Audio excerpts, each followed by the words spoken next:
Welcome to the Euro 2020 betting show from the Action Network. Welcome back to the Action Network's Euro 2020 soccer betting preview show. I'm Michael Leboff, the soccer editor here at Action Network. And joining me today, as always, BJ Cunningham of Cedar Rapids, Iowa, and Anthony DeBundo of Philadelphia, Pennsylvania. And guys, we have, I would say, maybe the best slate of the round of 16. 3 teams that have really, really big international pedigrees, 2 of which play in the noon kickoff. That's Croatia and Spain.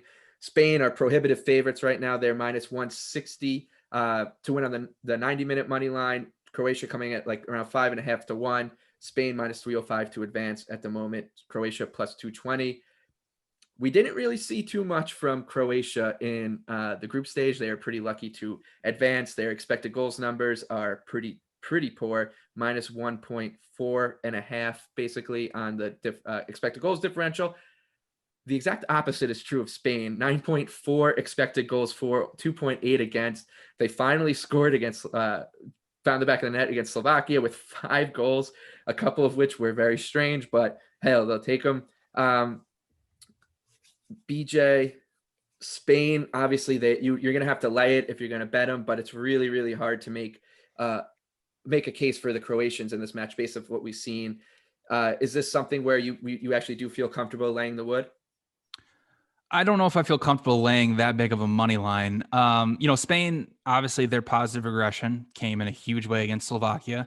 And I think it's also just really why expected goals matters and why we try to go for teams that are creating a lot of high quality chances, because water will eventually find its level and those chances will eventually go in. And that's what we saw against Slovakia. Spain, to me, has been, outside of Italy, maybe the most impressive team through the group stage, even though their results haven't shown for it. Like you said, 9.4 expected goals, the most of anybody in the group stage. They've held over 60% possession over all 3 of their opponents. And their talent and depth in the midfield and their progression play and how they've been able to create those chances has been honestly really impressive. And when you look at Croatia, it's like you said, the exact opposite. They haven't been impressive at all. They've only created 2.65 expected goals, which is the lowest of anybody in the round of 16. Against Scotland, when they had to play aggressive and they had to win, they looked a lot better. They looked a lot, more fresh going forward in their attack. But it really, to the first 2 matches, they didn't show anything when they didn't have to. So, and I don't think this is a match where they're going to be able to go forward like they were against Scotland. Spain does like to play that high line, but Croatia really doesn't have any speed or strikers to get in behind that back line. So I have a hard time laying Spain at that high of a number. So instead, I'm going to trust Spain's offense and Alvaro Morata and back over 1.5 goals for Spain at anything minus 135 or better. Yeah, I think that's the way I'd be looking here too, is like a Spain derivative, whether it's maybe backing a spread or something, because I could see this being a blowout. Like I think the team types and what we've seen in the group stage kind of support that argument. Anthony, what do you think? Is it as simple as just going right back to Spain here? BJ likes the Spain offense. I actually have been impressed by the Spain defense through 3 matches. They allowed some chances for sure on the counter, which in a normal situation would concern me. But when you go back and how those chances came to be, they were all in transition with elite attacking talent running at their back line of individual defenders who kind of underwhelmed. But Croatia doesn't really have that. For me, Croatia under 0.5 goals is plus money. I like that. Anything plus money right now, plus 108. I just don't know where the shots come from in this Croatia team to then find the goals. So, there's no Alexander Isak, there's no Marcus Berg, there's no Robert Lewandowski creating these big chances in transition to really harm this Spanish defense. And I don't really know how Croatia gets the ball enough to let Modric work his magic and create chances. So for me, that's what I like. The Spain attack really is impressive. Like BJ mentioned, we analytics people love to back the teams who have the great underlying numbers and then wait for the goals to come, and they almost always do.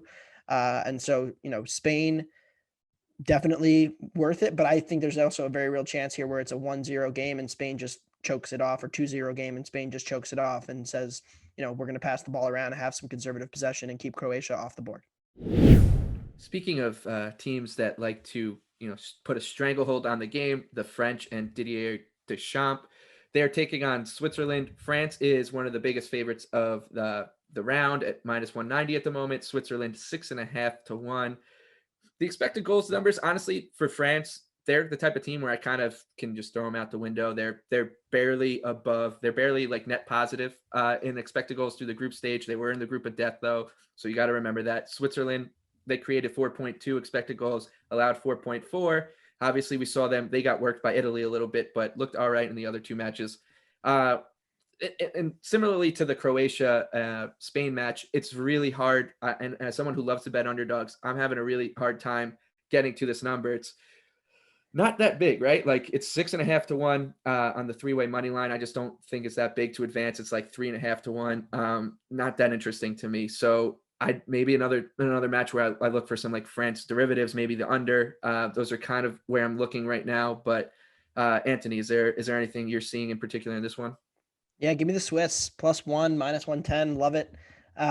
Look, France, you said it, like we throw out the expected goals numbers, and that's a fair argument to make. Knockout tournaments, goals are so important and game state is so important. There's such a small sample size. But at what point do we just say, okay, yeah, we know France is good. We know they won the World Cup. We know they were Euro finalists, but they haven't shown me much in his last 3 games. They scored a pretty fluke own goal on a great Pogba pass. They pretty much slogged through a game against Hungary where they had, a dozen shots 80 minutes into the game, which is not impressive. And then, they scored off of a goal kick that led to a goalie error that, against Hungary. And then, they get a penalty and one great ball from Pogba into Benzema. So, France looks lost in possession, trying to create chances against low blocks. And that is how they looked against Hungary. And Switzerland's going to do the same thing. They're going to probably be very difficult to break down. I like Switzerland to keep this close, get this into extra time, and have a chance to beat France. Now, France probably ultimately does go through, but for me, Mbappe has been quiet. Benzema was pretty quiet until he had that, that great run against Portugal. And again, there isn't enough patterns and play to break down a defense from France like we've seen from Italy. Italy ripped through the Switzerland team. I don't really see that from France. So give me the dog. +1. France, their name is carrying much more than their performances so far. Yeah, and I think the low total kind of speaks your argument a little bit. It's right now basically it's 2 goals and a quarter with each side at -110 about. So it could be a game where you sit back, maybe play it to go into extra time, play the draw on the money line. BJ, what about you? What do you think for France and the Swiss? Well, we disagreed on the checks, but I'm going to agree here with Anthony. I do love Switzerland +1 as well. And, when you look at some of the Swiss, some of their advanced stats from the group stage, they actually really popped off the page offensively. They had the 4th most passes in the penalty area, 3rd most shot creating actions, and they're actually 3rd in total shots. Now, you have to take that with kind of a grain of salt because they did some stat padding against Turkey in their final match. But still, it is still very impressive that they put up those type of numbers compared to everybody else in the tournament. In France, like Anthony said, they're just basically playing a low block and trying to send Mbappe and Griezmann and Benzema out on the counter, which, is great. Those guys are fantastic, but they also aren't creating a ton of chances. I mean, France only has 28 shots so far this tournament. And when you look at their opponent, Switzerland has 47. So it's kind of crazy, the discrepancy between those two. And like you said at the beginning, France's expected goal differential is basically close to even.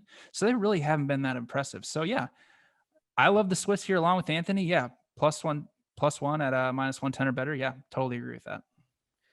There you have it. We're going to be riding the Swiss train on this show. Be sure to tune in for tomorrow's episode where we get to see if it's coming home once again, as we'll break down the final 2 matches in the round of 16. For Anthony and BJ, I'm Michael Leboff. Thanks for watching. For all the updated information on the Euros, go to theactionnetwork.com and download the Action Network app and enjoy the games.